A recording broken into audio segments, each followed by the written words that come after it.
Bitcoin is hitting record highs as the new ETF that's been launched is the second largest ETF traded ever. It traded over $1 billion yesterday. And of course, Bitcoin has surged on the back of more optimism. Why? Well, you're just seeing Bitcoin go mainstream. Okay, I said at one stage this year when it was at 30,000, it could go to 65. It's now at an all-time high, above 65,000. Will it go to 100? Well, now we've got the momentum at 65. There's actually a chance it could go all the way to 100. I'll stick with the 65 forecast because it's already done. But nevertheless, this momentum really could propel it higher and it could actually get to 100.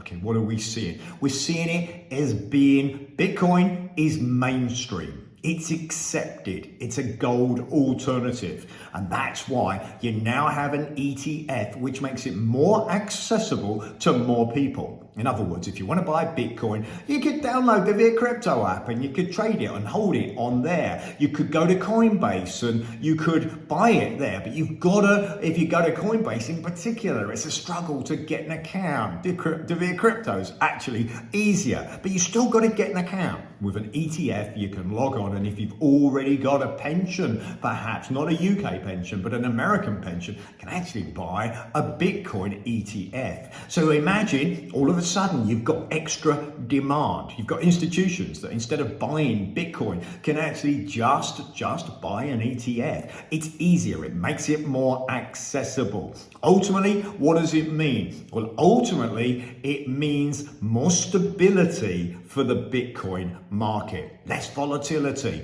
We've seen massive price swings, and of course they've gone down as years have gone on. At one stage there was an 80% drop, then the last drop was 50%. Expect the next drop when it does come to be around 35%. In other words, it becomes less volatile, it becomes more gold-like as people accept digital assets. It's just one stage, and next you're going to see an Ethereum ETF.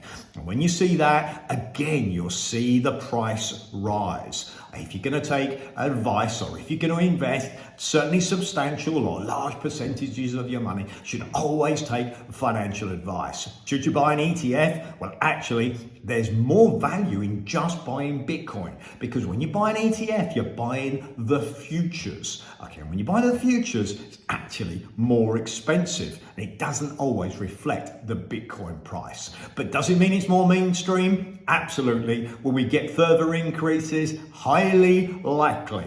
Okay, at some stage, will the price drop? Absolutely. It does with every asset class. And that's why you need to diversify. And that's why you need always, in my opinion, to take financial advice. Hit subscribe, hit like. I'll put out information on a regular basis on what's happening in the investment markets and what it takes to be successful in life.